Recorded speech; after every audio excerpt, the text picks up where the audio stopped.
Weapon. Wait, no, I need to sell more stuff still. Sell fixing aloe. Healing aloe 4. Guard ring 2. Nano miracles. Alright, now we buy 3 banisher weps.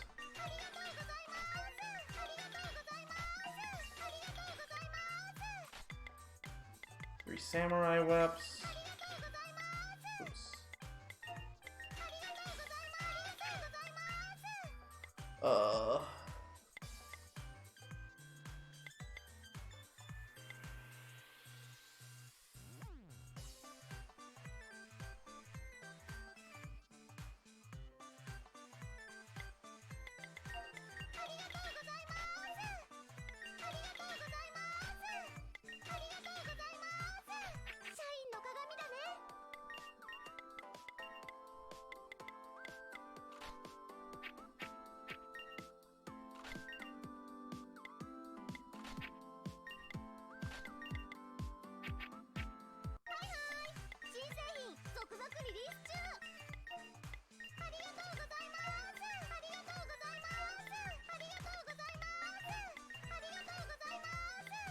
Oh, whoops, I just sold the weapon. Well, that sucks. I need to go and equip that before I forget. Okay, there we go.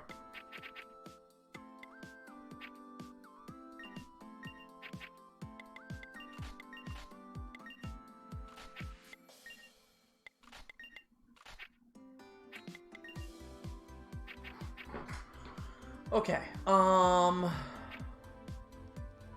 okay. World map.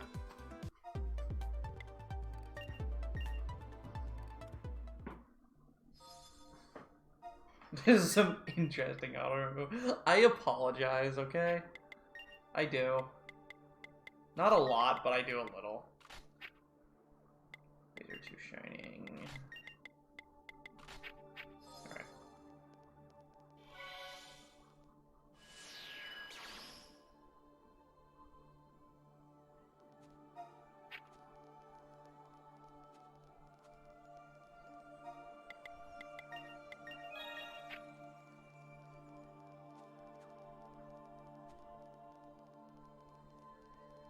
That was enough of Nietzsche in place for a year too. Hey, I gave fair warning that time. Alright? I don't want to hear it.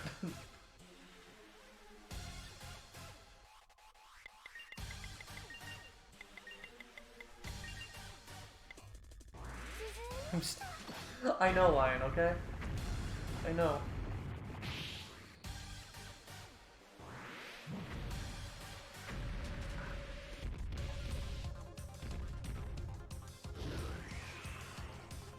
Ow.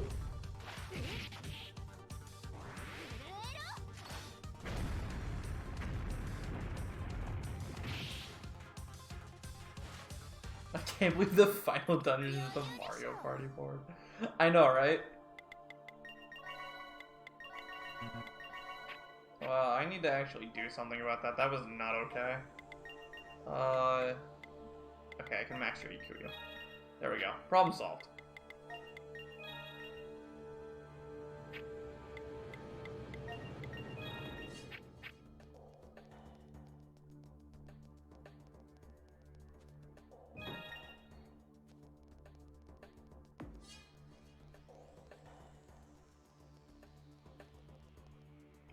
So you guys should know, in JRPGs, one of the staple pins of, you know, final dungeons is a boss rush, yeah?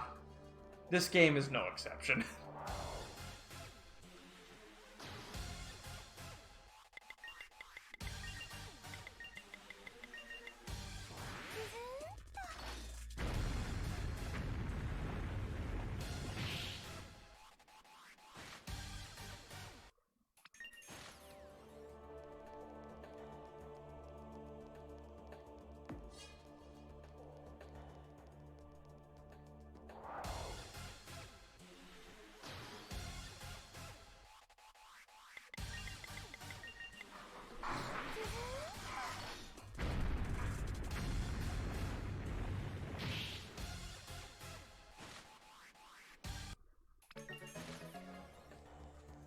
Go to bed. I need to finish the run, Lion. I've only been live for 16 and a half hours. It's fine.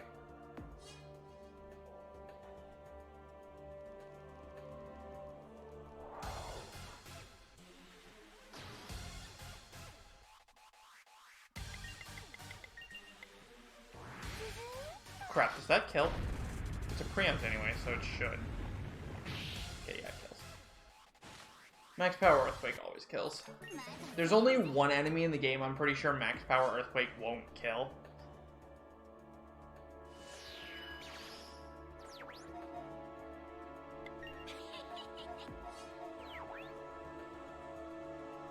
Alright, so here's the last split party crap. So we're gonna just have to deal with that.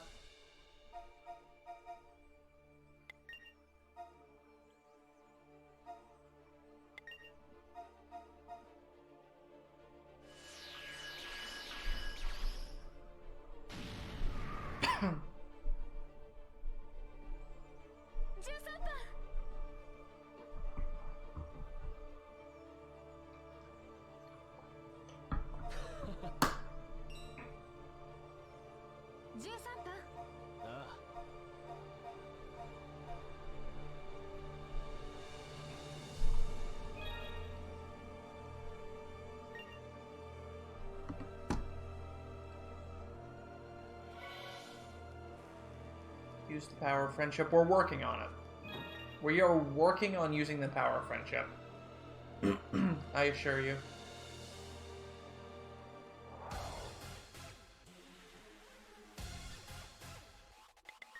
Pretty sure Earthquake kills this noob. Didn't friendship get destroyed with the world? A little bit. Their spirits are floating around in here somewhere because of reasons. Ow. Ow.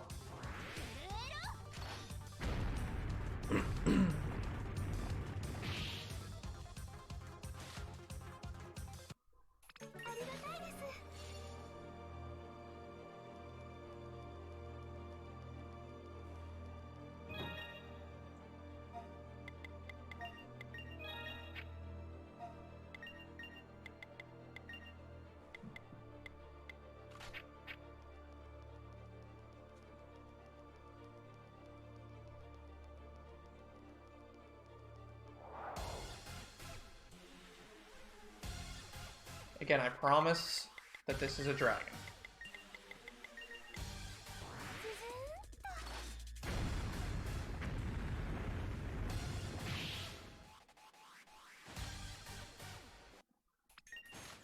I mean, Kefka kind of kills Shadow.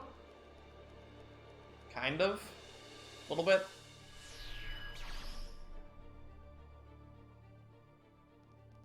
Like, he's pretty dead.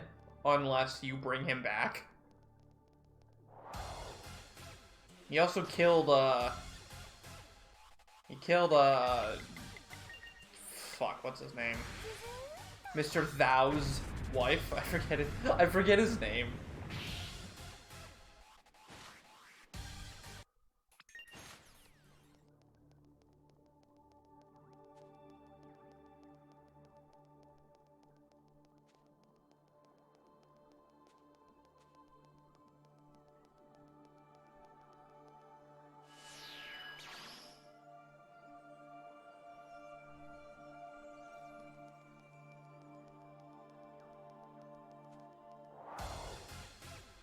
Oh yeah, he just killed Leo too. Right, Cian is his name. That's right.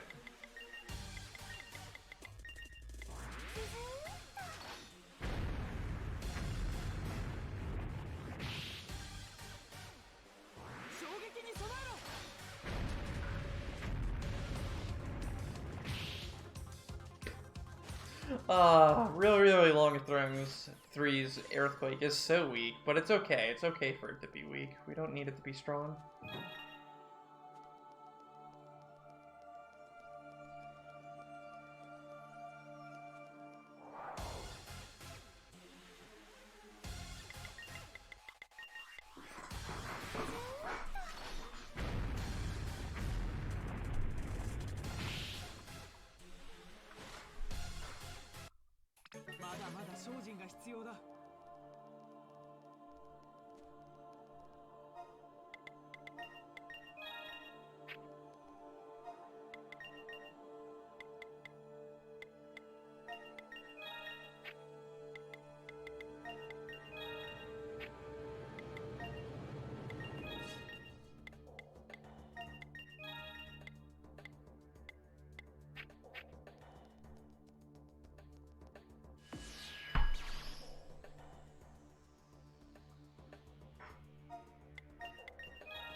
Alright, so, this boss doesn't know it's already dead.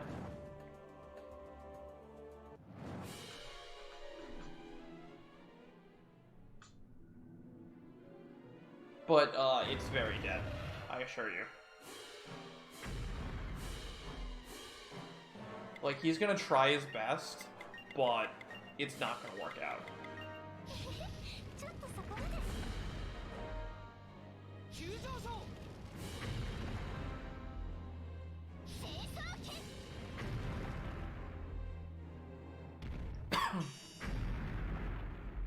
You tried.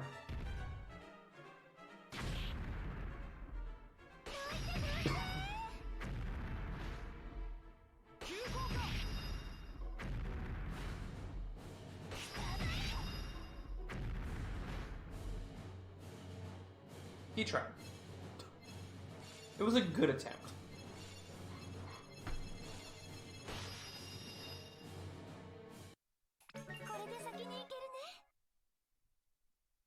Why this dude fighting Winged Dragon of Ra? It's a refight, Sloa. Come on.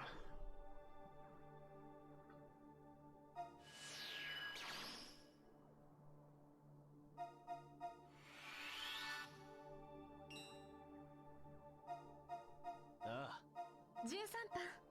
13番.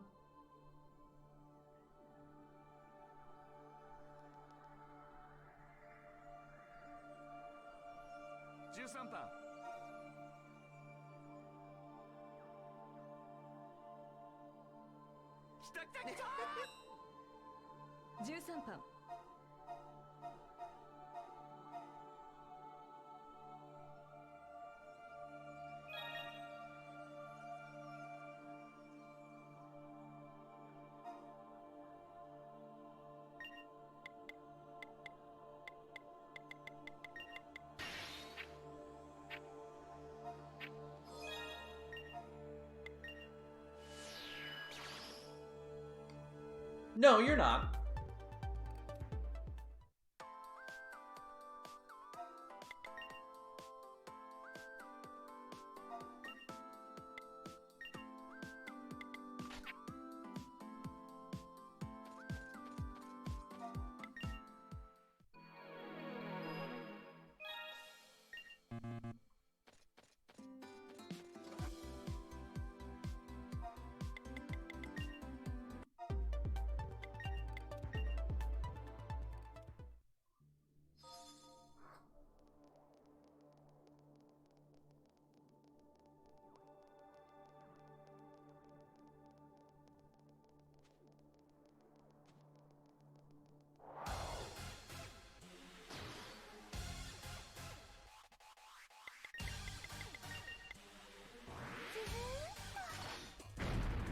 So what I did there was I had my samurai as my main party, and since I'm not using them anymore except for the final boss, and I need exhaust on them, I used the dragon hatchling that I got in the last dungeon to instantly give the samurai that's literally never seen combat a full exhaust meter right away.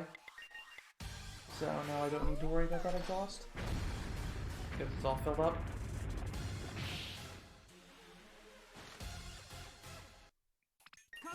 Also, chat, you guys need to vote whether or not you want me to kill the final boss as fast as possible or as anime as possible. Because there is a difference.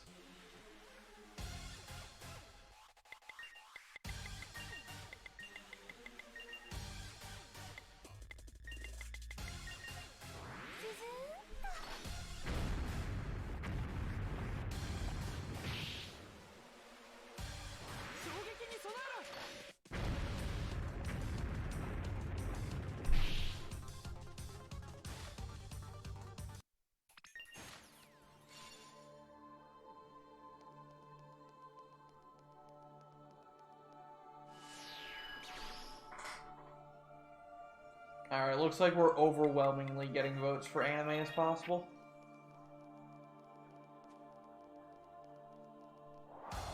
It's like 2 minutes slower, but we'll do it. Actually, it's not 2 minutes slower. It's at least a minute slower, though.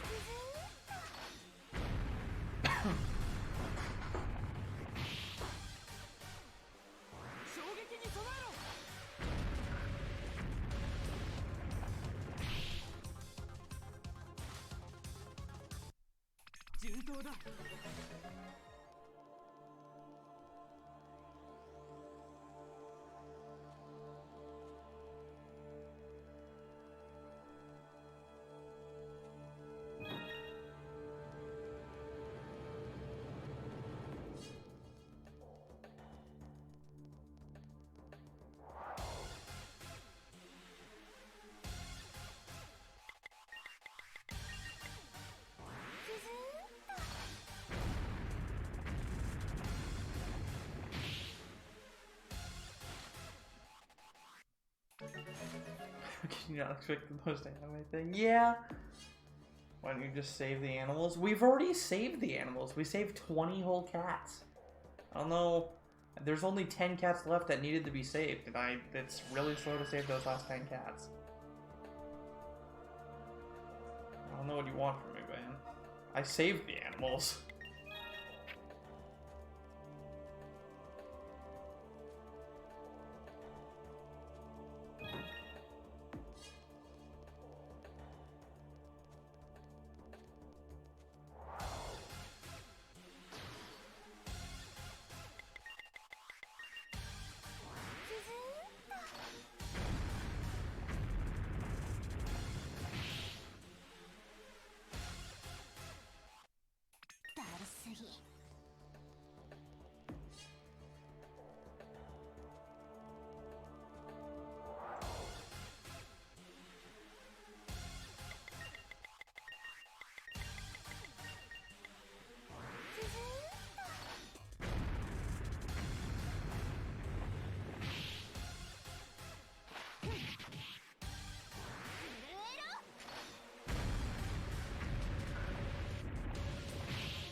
Oh, whoops, I have these equipped wrong.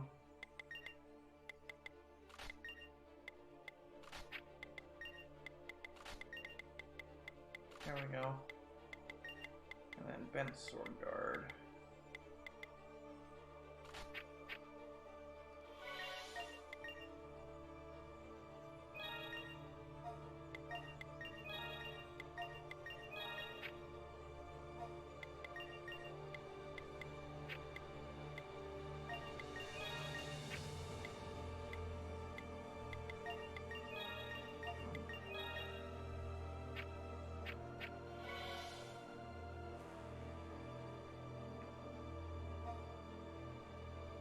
We're not actually doing a full boss rush. The only boss rush I meant was we have to fight Hayes and Nyla again.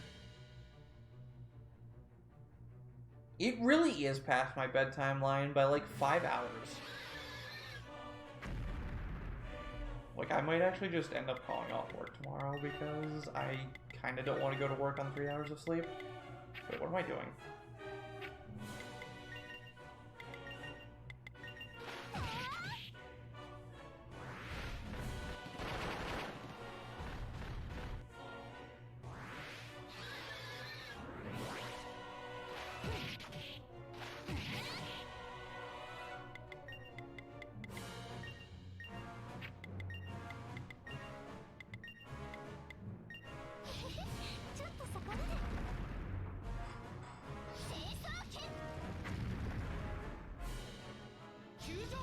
Actually, hold on. I do have work tomorrow.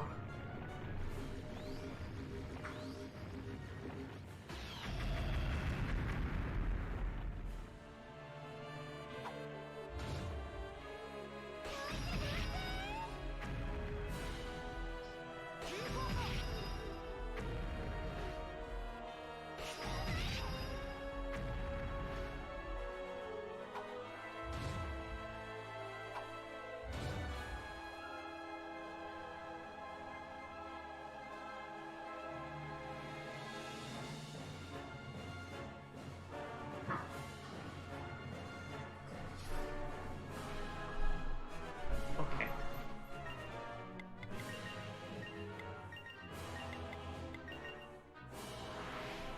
It's laser case. It is laser case. Chainsaw cannon thing again.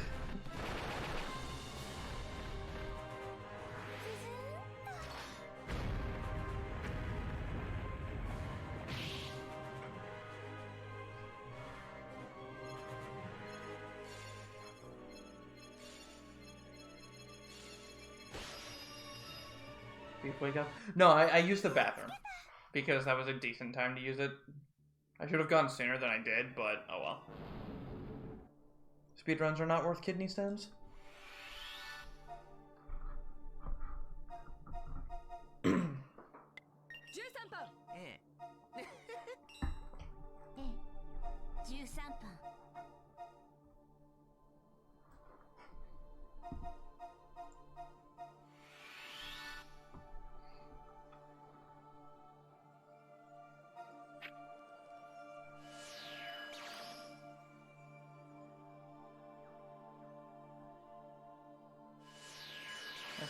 'More line. I submitted plenty to this marathon.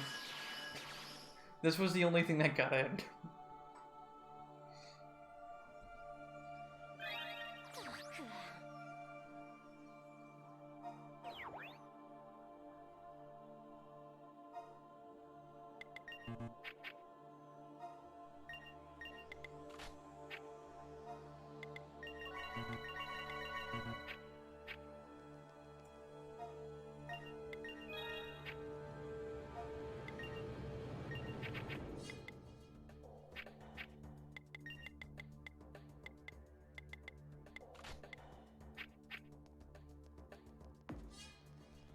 This is a relatively short run. No, this is pretty on par with where my runs normally are.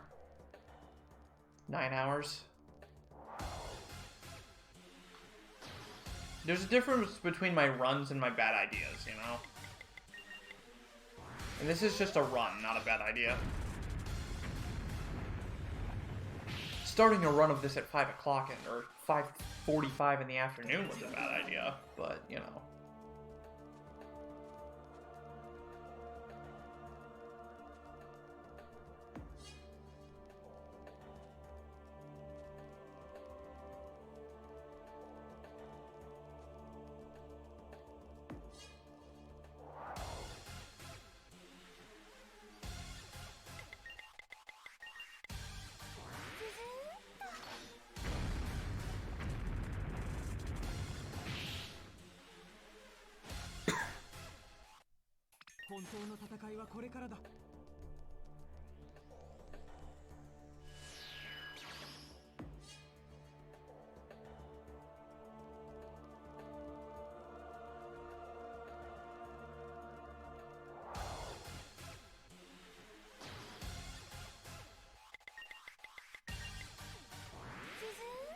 streaming is bad ideas.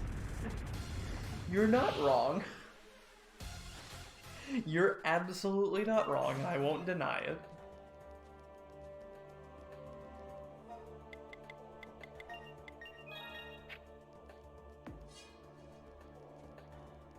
Overestimate? I told them to make the estimate 730. I told them 9 was way too generous. I didn't realize how good my PB was.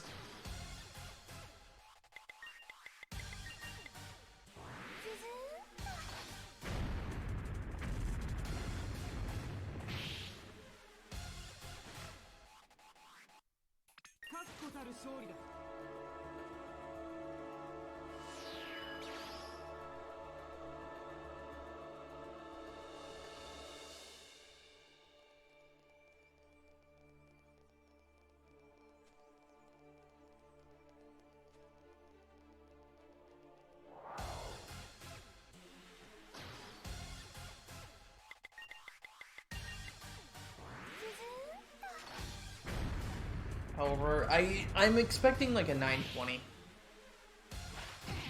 That's what I was more or less on pace for a little while ago.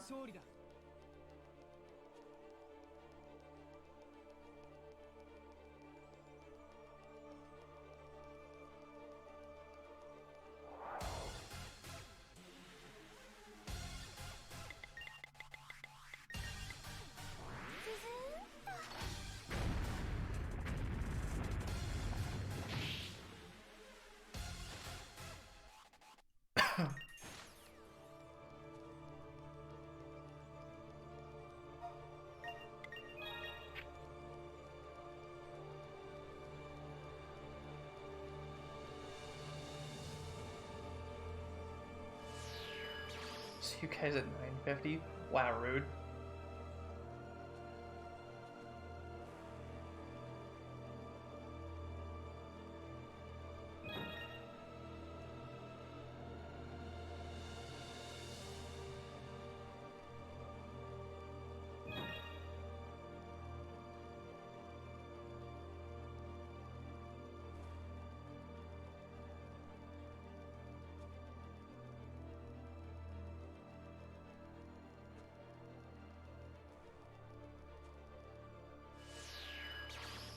Alright, this is the final screen. It's got a whole lot in it, but it's the final screen.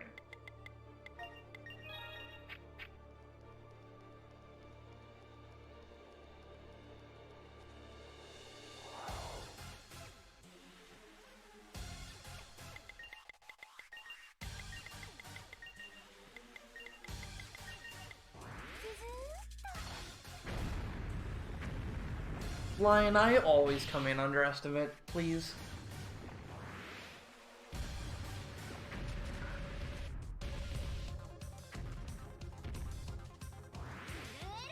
And get that freaking phaser ring back, dude. So I outspeed this nerd.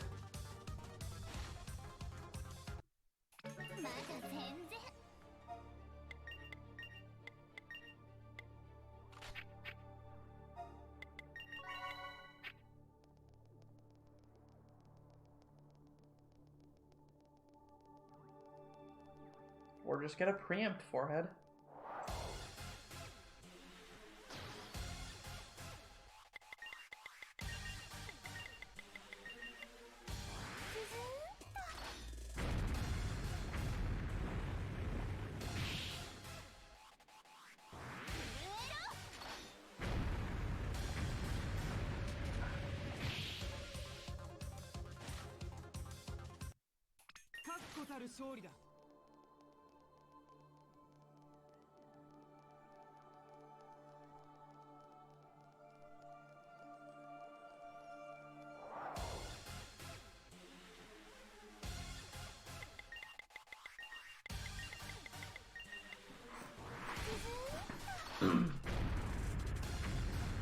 Alright, I think there's one more of these dragons and then the final boss.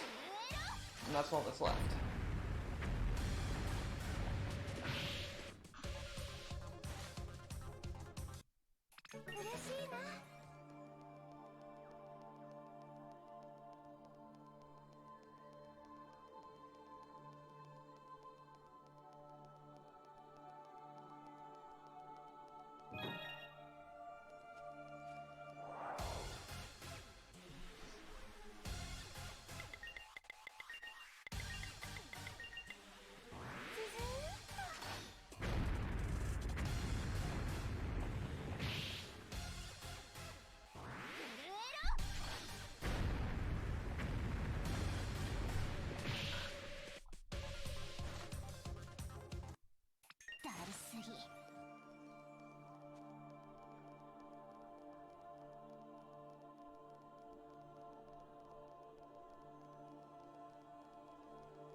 go back out for one last menu.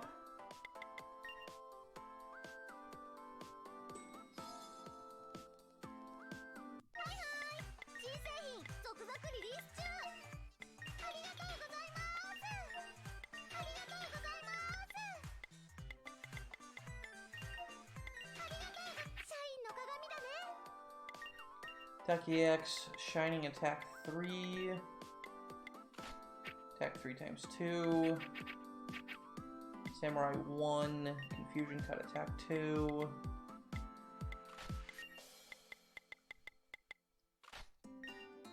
That's better actually. Samurai 2. Split Weapon Core. King's Bracers. And the last one, Confusion Guard times 2.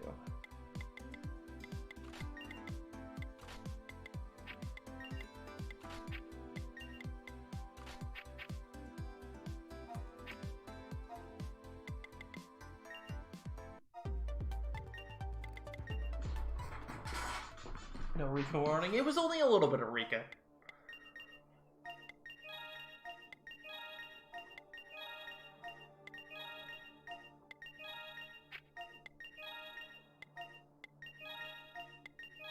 Sure I am, Dynasty. Sure I am. Okay, you're good.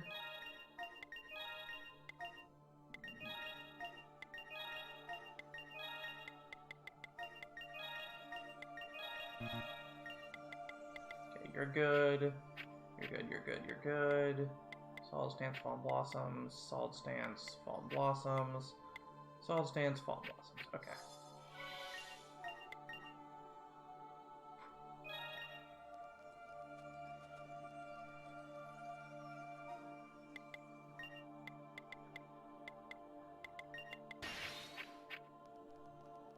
Almost missed that. That would have been bad.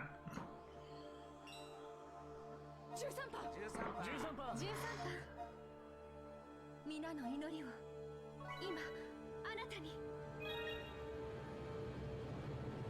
Alright, samurais are my second party? Yes. Okay. And you have bomb bonus max. Good. Alright, here we go. Final boss. This final boss has 3 phases. It's pretty easy.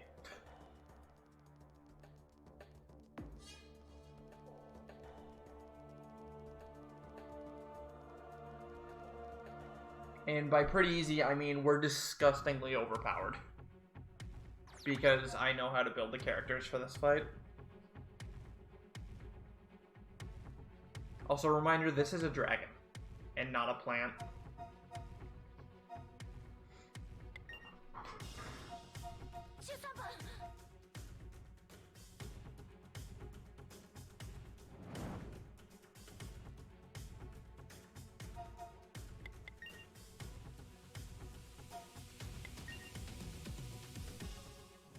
And we're going to anime the plant. We're going to anime the plant so hard.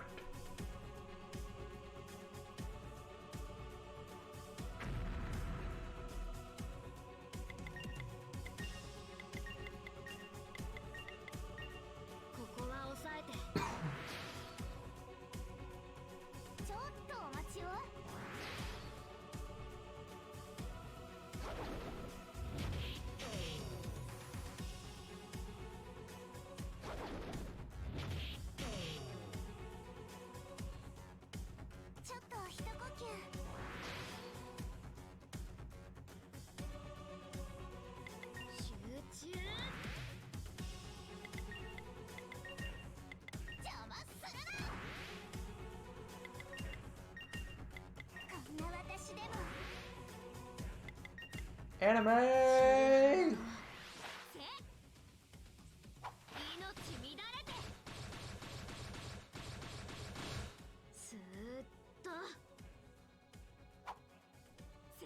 So this right here is the single strongest attack in the game, by the way.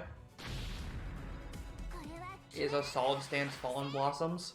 Is actually the strongest attack in the game.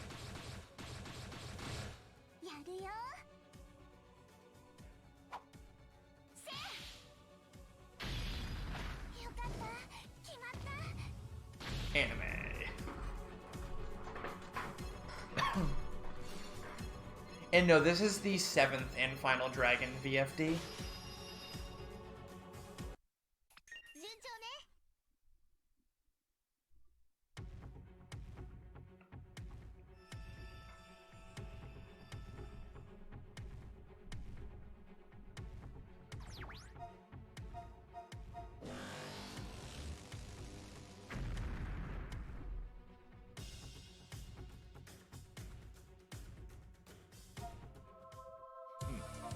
13番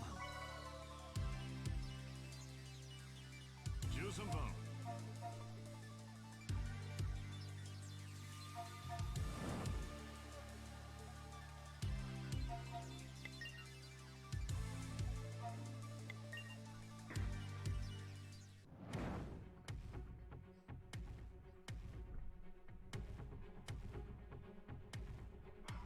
Alright, phase 2.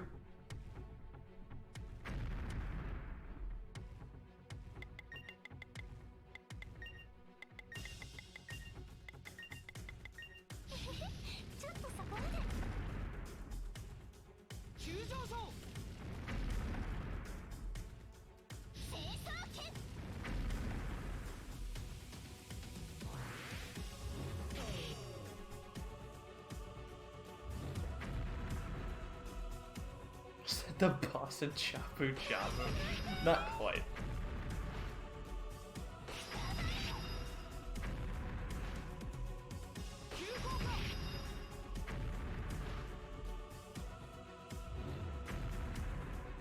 Okay.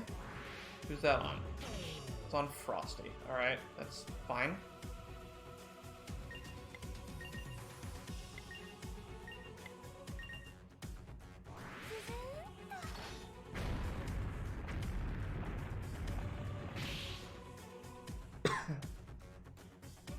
So Curse is a status effect only this boss can inflict, and basically it deals 100% of the damage you deal back to yourself. So it's very deadly.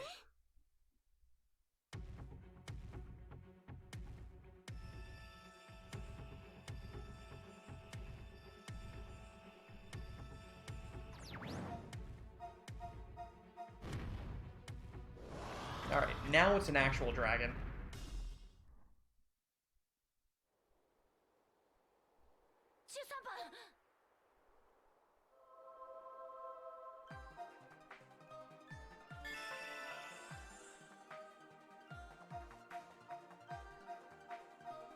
どうか信じて、自分を、自分の歩んできた道を。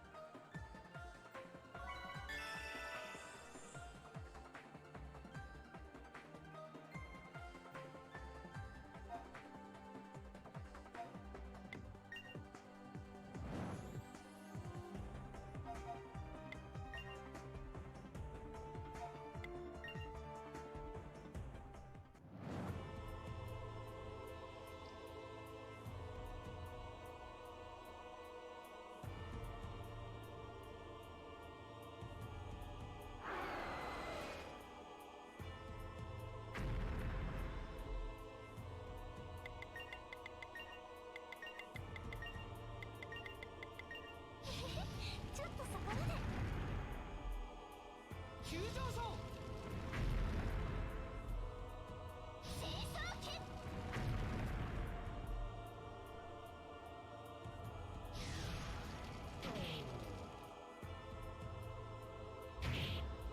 Friendship power time intensifies indeed.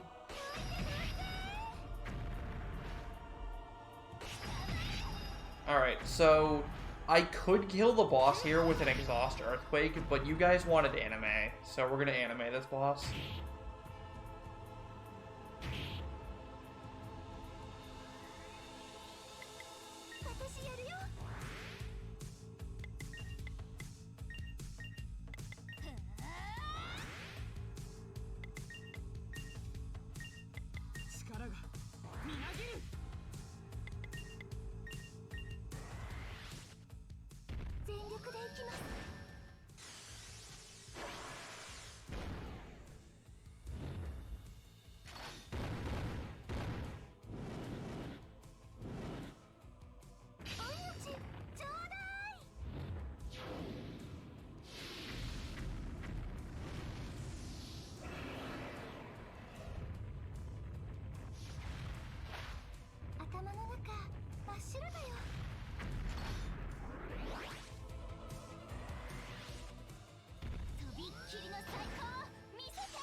I told you this loses like 2 minutes.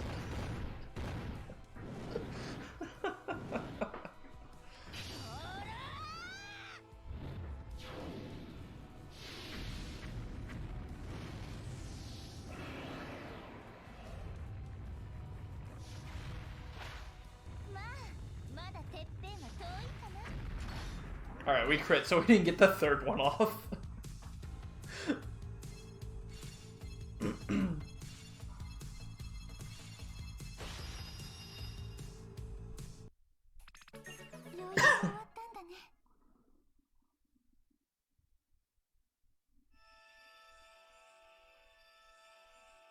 So the damage on that attack is relatively low, but what it does is it fully refills your bombs, which is insanely good.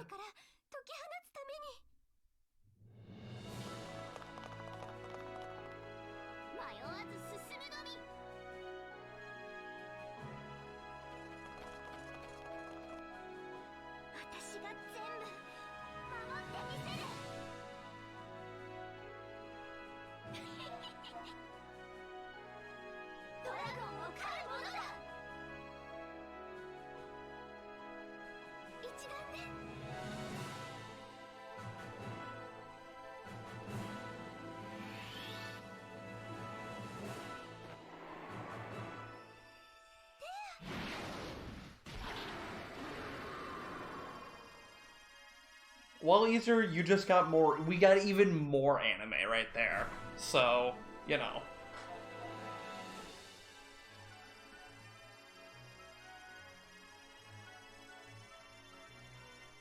Also, if anybody's actually there to stop time soon, time is coming up in like a minute or two.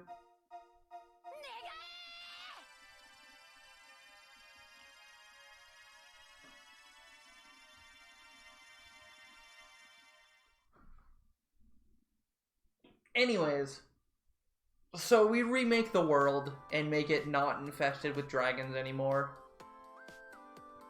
And everything's happy and sunshine and rainbows. Notably, we turn that rabbit Nagamimi into a waifu because we can.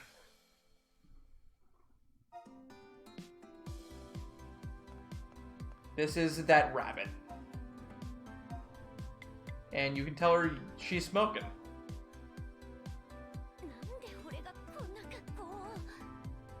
And she gets all self-conscious about it.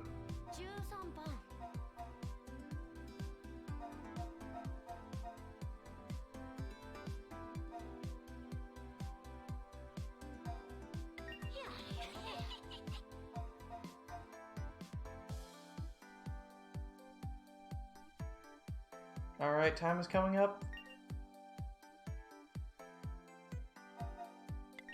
Whoops.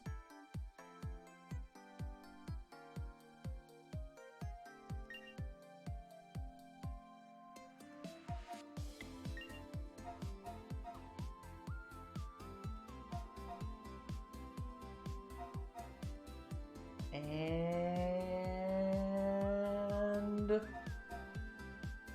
time.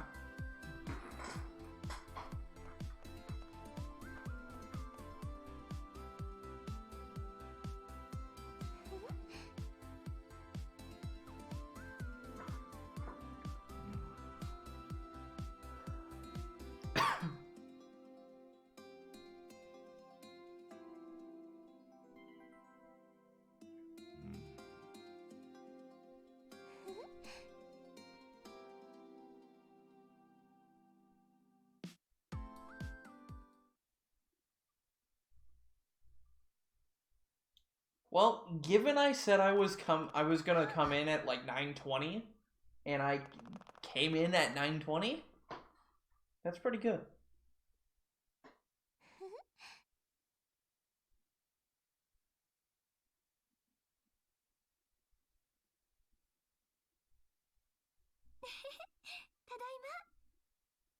Tadaima. おかえりなさい。13番。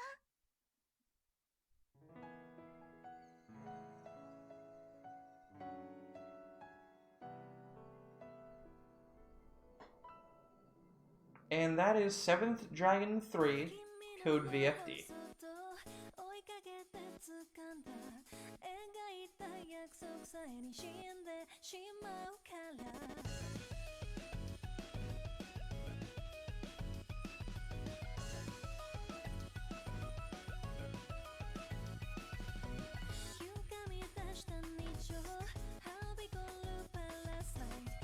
Oh.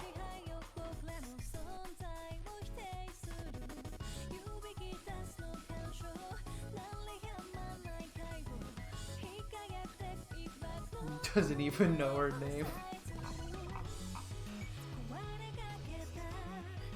What happened to the MC? Beef just kinda got erased. The only one who matters is your lead unit at that point, which was Smash.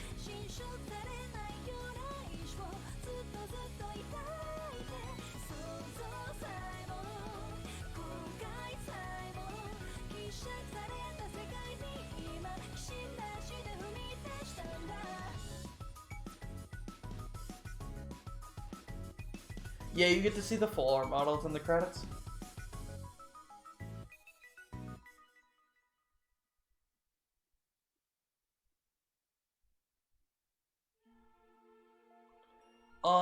I don't think so, Annoy.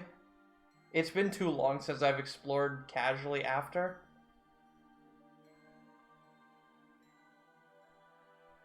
So I don't remember.